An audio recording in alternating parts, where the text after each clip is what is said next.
2.5 లక్షలు వచ్చింది. 16 నిధులు రండి.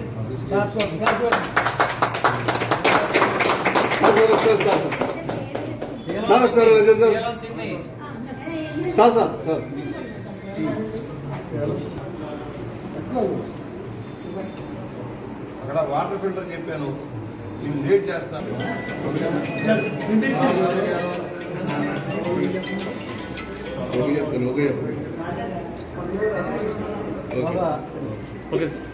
మల్లంపల్లి పద్మావతి ఉండండి.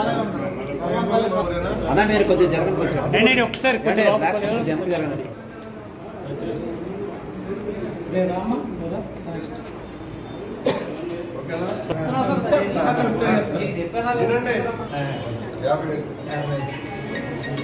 శాటిలైట్ సిటీ నాయకులు రండి బాబు. శాటిలైట్ సిటీ ఎందుకంటే సరే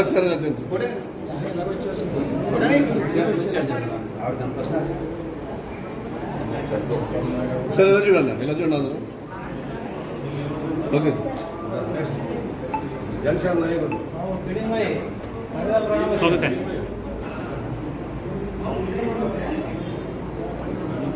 ఓకే సార్.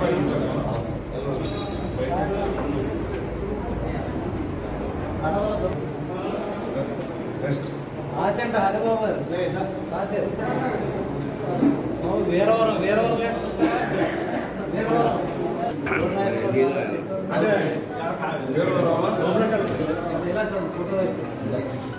సుబ్బారావు అబ్బాయి అన్నాడు కదా, సుబ్బారావు అబ్బాయి.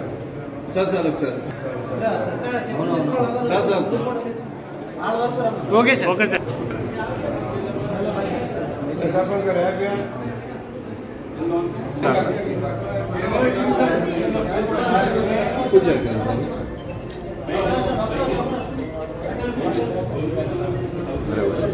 చంద్రబాబు గారి నాయకత్వం, చంద్రబాబు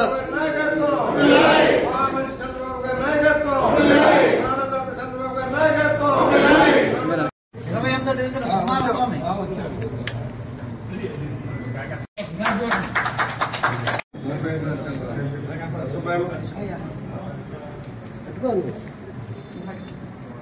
అక్కడ వాటర్ ఫిల్టర్ చెప్పాను.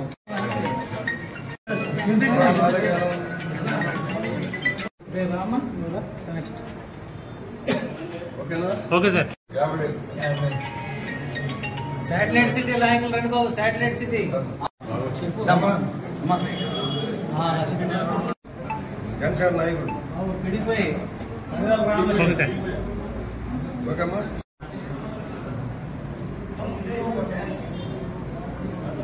Okay sir.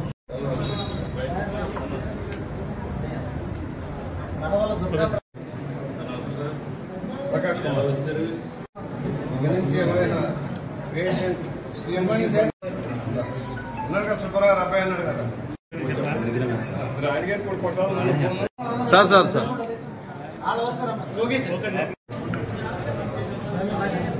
సర్పంచ్ గారు హ్యాపీయా?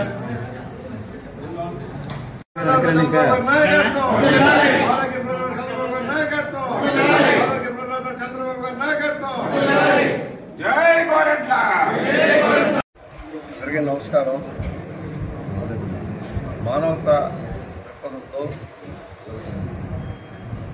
నారా చంద్రబాబు నాయుడు గారు ముఖ్యమంత్రి అయిన దగ్గర నుంచి కూడా ఉదారంగా వ్యాధి బాధితులకు సహాయం అందిస్తూ ఉన్నారు. ముఖ్యమంత్రి సహాయం 14-19 కూడా భారీగా సహాయం చేశారు, స్వాంతన చేకూర్చారు.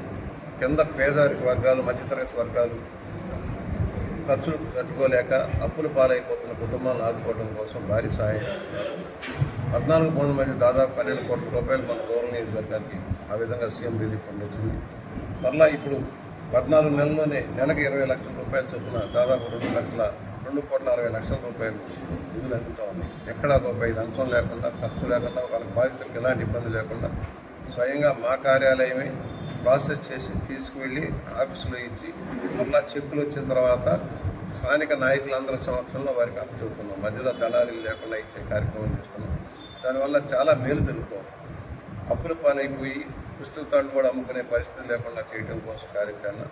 ఇక్కడ అలాగే కార్పొరేట్ తరహాలో ఉన్న హాస్పిటల్స్ని కూడా వారికి ఇవ్వాల్సిన ఆరోగ్యశ్రీ బిల్స్ కూడా త్వరగా ఇవ్వాలని నిర్ణయించారు. వన్ టైం సెటిల్మెంట్ కింద 2,000 కోట్ల రూపాయలు వాళ్ళకి ఇచ్చేసి అక్కడ కూడా వైద్య సేవలు పెంచేలాగా చేస్తూ ఉన్నారు. అనేక వైద్య సేవలు ప్రభుత్వ రంగంలో అభివృద్ధి జరుగుతున్నాయి. వాళ్ళ మెడికల్ కాలేజీలు కూడా తీసేయడం జరుగుతుంది. కొత్త మెడికల్ కాలేజీలు కానీ హాస్పిటల్స్ కానీ వైద్యం మెరుగైంది. సిబ్బంది నియామకాలు జరుగుతున్నాయి. మందులు కూడా సకాలంలో అందించే కార్యక్రమం అమలు చేసి వైద్య రంగాన్ని ఉన్నత ప్రమాణాలతో తీర్చిదిద్దాలని, సామాన్యుడికి కూడా వైద్యం అందుబాటులో ఉండేలాగా చేసే కార్యక్రమంలో ఉంది. అలాగే ఈ ప్రభుత్వం ఈ సంవత్సరం నుంచి 25 లక్షల రూపాయలు ప్రతి కుటుంబానికి ఇన్సూరెన్స్ పథకాన్ని కూడా అమలు చేస్తూ ఉంది.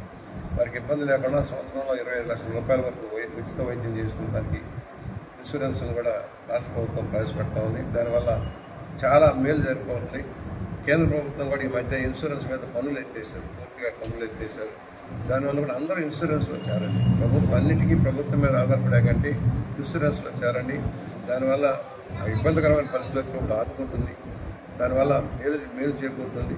ప్రతి పేదవాడికి కూడా వైద్యం అందుబాటులోకి వస్తుందని స్వయంగా మనం చేస్తున్నాం.